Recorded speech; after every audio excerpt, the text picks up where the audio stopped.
ये देखो नैनो का असली फायदा है भाई। नैनो XTA ऑटोमेटिक वाली नैनो 2016 मॉडल 32,000 किलोमीटर चली हुई 1,80,000 में दे रहा है। सही है। और कैमरे से याद आया, बहुत सारे भाई ना ये भी पूछते रहते हैं कि हमें भी व्लॉगिंग स्टार्ट करनी है तो हम गोप्रो खरीदें या आईफोन खरीदें। तो स्वागत है यार आप सभी का एक और नए दिन में।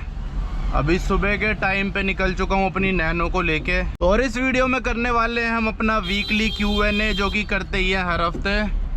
अभी कुछ टाइम से रेगुलर नहीं कर रहे थे, लेकिन अब रेगुलर करेंगे। अभी यार मैंने कैमरा खोला ही था, कैमरे की बैटरी खत्म हो गई, मैं उसे चार्ज करना ही भूल गया।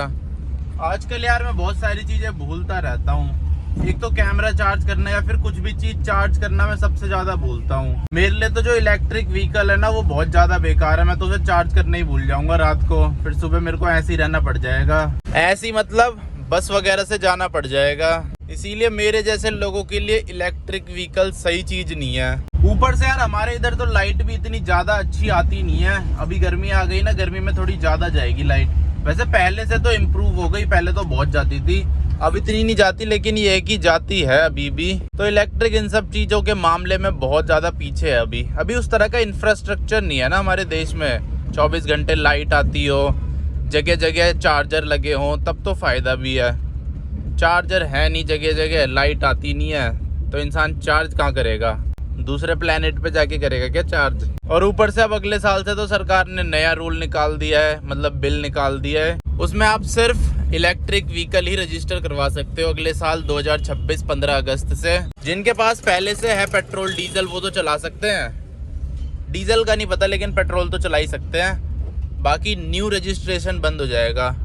अब ये डीजल को भी करेंगे धीरे धीरे कुछ ना कुछ। डीजल के लिए अब और ज्यादा स्ट्रिक्ट होंगे। अब मेरे ख्याल से BS6 वाला डीजल भी बंद हो जाएगा। अभी तक BS4 तक बंद है ना डीजल, BS6 7 अलाउड है। इसीलिए अगर आप दिल्ली में रहते हो ना तो पेट्रोल गाड़ी लो, पेट्रोल में ही फायदा है।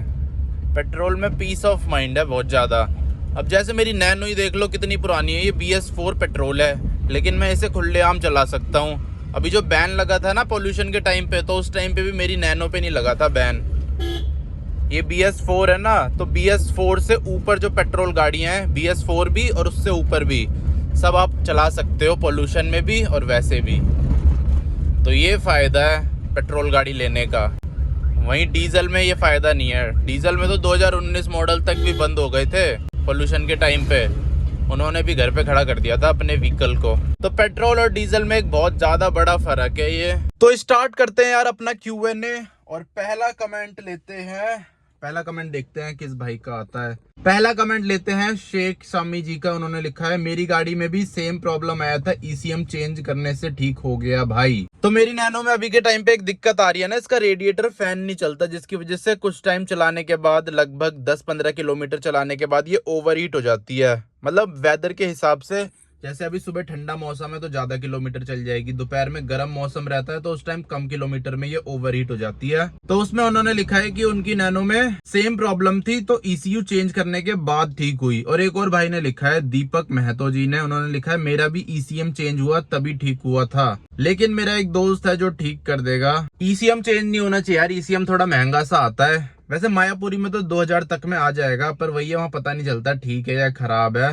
वो थोड़ा सा देखना पड़ेगा, नहीं तो ज्यादा दिक्कत की बात है नहीं। अगर ECM भी खराब हो जाता है तो वो भी सस्ता ही आ जाता है नैनो का। नया मेरे को पता नहीं नया कितने का है, पर सेकंड हैंड मायापुरी में 2000 के अंदर अंदर आ जाता है। उसके अलावा बहुत सारे भाइयों ने ये भी लिखा है कि टेम्परेचर सेंसर की दिक्कत हो सकती है, तो वो चेंज करो। और कल मैंने रस्टिंग वाली वीडियो बनाई थी ना, तो उसमें एक भाई का कमेंट आया है, परिमला कृष्ण मूर्ति जी का। उन्होंने लिखा है, भाई रस्टिंग सही करा ले वरना बिना पानी के भी बढ़ जाएगा 1 साल में। अभी ठीक करा ले वरना 2 लाख का खर्चा आ जाएगा। तो यार रस्टिंग मैं इसलिए ठीक नहीं करा रहा हूँ, वैसे ठीक हो जाती है मार्केट में, पर मैं इसलिए ठीक नहीं करा रहा हूँ क्योंकि इसकी वैलिडिटी कुछ साल की बची है। 3 साल की इसकी वैलिडिटी बची है। अब 3 साल भी नहीं रह गए, 2 साल और 8-9 महीने रह गए हैं। तो उसके लिए क्या ठीक कराना, ज्यादा रस्टिंग हो जाएगी तो फिर बेच ही दूंगा, इसको कटवा दूंगा कबाड़े में, स्क्रैप में, और इसको कटवा के दूसरी नैनो ले आएंगे। तो इसलिए भी मैं ठीक नहीं करा रहा, मतलब कोई फायदा नहीं है इतने पैसे लगाने का इसमें और ये सारी चीजें ठीक कराने का, रस्टिंग वगैरह। और हो सकता है मैं इसे 3 साल भी ना रखूं, कुछ महीनों में चेंज कर दूं, दूसरी नैनो ले आऊं एकदम साफ सुथरी। क्योंकि ना मेरा बहुत ज्यादा मन है XT वाली नैनो खरीदने का। उसमें डिक्की खुलती है पीछे से, इंटीरियर भी थोड़ा और ज़्यादा अच्छा मिलता है, पावर स्टीयरिंग मिलता है, बाहर से देखने में और ज़्यादा अच्छी लगती है। तो एक वो मन है मेरा खरीदने का, XT मॉडल 2016, 17, 18 मिल जाए तो मजा ही आ जाए। अभी तो कोई प्लान नहीं है, पर थोड़े पैसे करने पड़ेंगे उसके लिए। बाकी तो वो आने वाले टाइम पे ही पता चल पाएगा क्या होता है, क्योंकि पहले से कुछ बता नहीं सकते।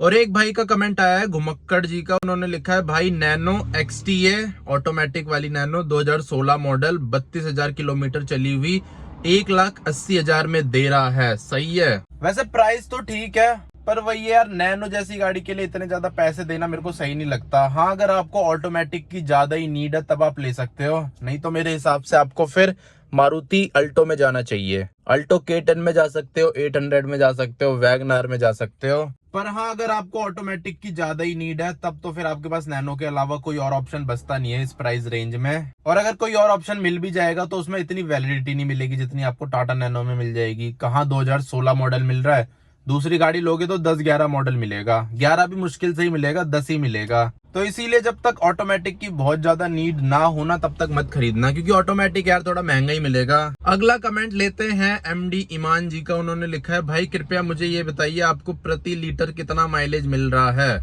तो मेरी नैनो से मेरे को लगभग 20 kmpl का माइलेज मिलता है सिटी के अंदर। हाईवे पे मैंने अभी टेस्ट नहीं किया, अब करूंगा कुछ टाइम में हाईवे पे टेस्ट, तब देखते हैं हाईवे पे कितना माइलेज देती है। लेकिन सिटी में तो ये 18 से 20 के आसपास का दे रही है। और मैं ज्यादातर अपनी गाड़ी ऐसे सुबह के टाइम पे चलाता हूँ तो रोड थोड़े खाली से रहते हैं, इतनी भीड़ भाड़ नहीं रहती। बस हमारे यहाँ थोड़ा कंजेस्टेड एरिया है, उसके अलावा तो थोड़े रोड साफ से ही रहते हैं सुबह के टाइम पे। ये देख लो ऐसे रहते हैं, तो उस हिसाब से मेरे को ये 20 के आसपास का माइलेज दे देती है अभी के टाइम पे। पहले कम देती थी क्योंकि पहले इसमें कुछ कुछ चीजें खराब थी, जैसे इसका ये मीटर खराब था और भी चीजें खराब थी एक दो, तो उसकी वजह से पहले मेरे को बहुत कम माइलेज देती थी। पहले ये मेरे को 14-15 के आसपास का माइलेज देती थी, लेकिन अब इसकी माइलेज काफी ज्यादा बढ़िया हो चुकी है। अब तो 500 रुपए का तेल डलाता हूँ, काफी ज्यादा चल जाता है। और अगला कमेंट लेते हैं द लोन वॉरियर जी का, इन्होंने लिखा है भाई मेरे मीटर का लाइट कभी कभी आ रहा है और मीटर भी बंद हो जाता है कभी कभी उसके साथ, और डिस्प्ले पर किलोमीटर ट्रिप की जगह हमेशा एरर लिखा रहता है। कुछ पता नहीं चलता कितना गाड़ी चली, कुछ पता नहीं चलता कितनी गाड़ी चली कितनी नहीं चली, कैसे सही होगा ब्रो प्लीज रिप्लाई। तो मेरे हिसाब से यार उसमें सेंसर खराब हो गया होगा, उसका किलोमीटर सेंसर जो होता है। मेरी नैनो में भी यही दिक्कत थी, लेकिन इतनी ज्यादा नहीं थी। मेरी नैनो में क्या होता था, किलोमीटर चलने बंद हो जाते थे और ये मीटर चलना बंद हो जाता था। और जो ये वाला मीटर है इसमें दिखाता तो था कि कितने किलोमीटर चली है, कितना पेट्रोल है, लेकिन वो आगे नहीं बढ़ते थे किलोमीटर। तो मैंने सेंसर चेंज करवाया था इसका, किलोमीटर सेंसर, उसके बाद दिक्कत ठीक हो गई थी। लेकिन आपकी नैनो में मेरे को लग रहा है किलोमीटर सेंसर के अलावा इसकी वायरिंग में भी दिक्कत हो सकती है। मीटर के जो पीछे वायरिंग वगैरह होती है उसमें भी दिक्कत हो सकती है, क्योंकि आपके में थोड़ी ज्यादा चीजें हो रही है, मेरे में थोड़ी कम चीजें हो रही थी। पर ठीक हो जाता है, इतने महंगा नहीं है। सेंसर आता है इसका लगभग 500 रुपए का, Woodmo.com पे भी मिल जाएगा आपको। और ये मीटर ठीक करने के 1000 रुपए ले लेगा, मतलब 1500 में काम हो जाएगा आपका। बस सेंसर का देख लेना, आपके यहाँ मिल जाए तो सही है, नहीं तो Woodmo.com से तो खरीद ही सकते हो पूरे इंडिया में कहीं भी।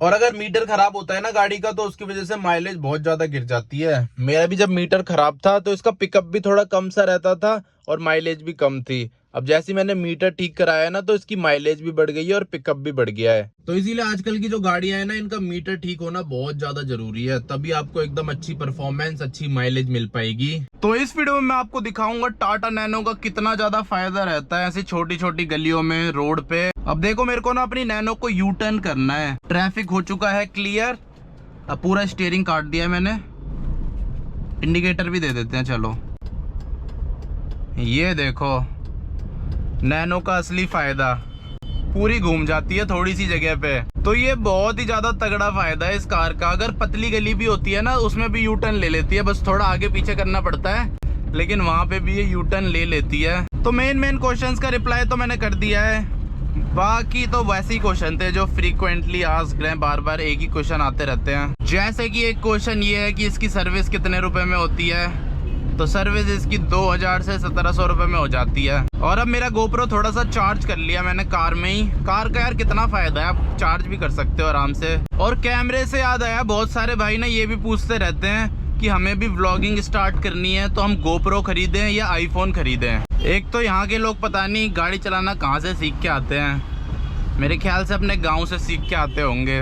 हाँ, तो अब मैं आपको बताता हूँ कि आईफोन लेना चाहिए या कैमरा लेना चाहिए GoPro। तो अगर आपके पास कोई ऐसी चीज़ है, कोई ऐसा इक्विपमेंट है जिससे आप वीडियो वगैरह एडिट कर सकते हो, तो उस टाइम पे तो आपको GoPro लेना चाहिए, क्योंकि ऐसी वीडियोस, POV वीडियोस आप GoPro में ही शूट कर सकते हो। लेकिन हाँ, अगर आपके पास कोई ऐसा इक्विपमेंट नहीं है जिसमें आप एडिटिंग कर सको, क्योंकि GoPro की जो वीडियोस है ना, उसके लिए कुछ तगड़ी चीज़ चाहिए होती है एडिट करने के लिए। एंड्रॉयड में भी वैसे हो जाती है एडिट, लेकिन आईफोन में थोड़ा ज़्यादा स्मूथली हो जाती है।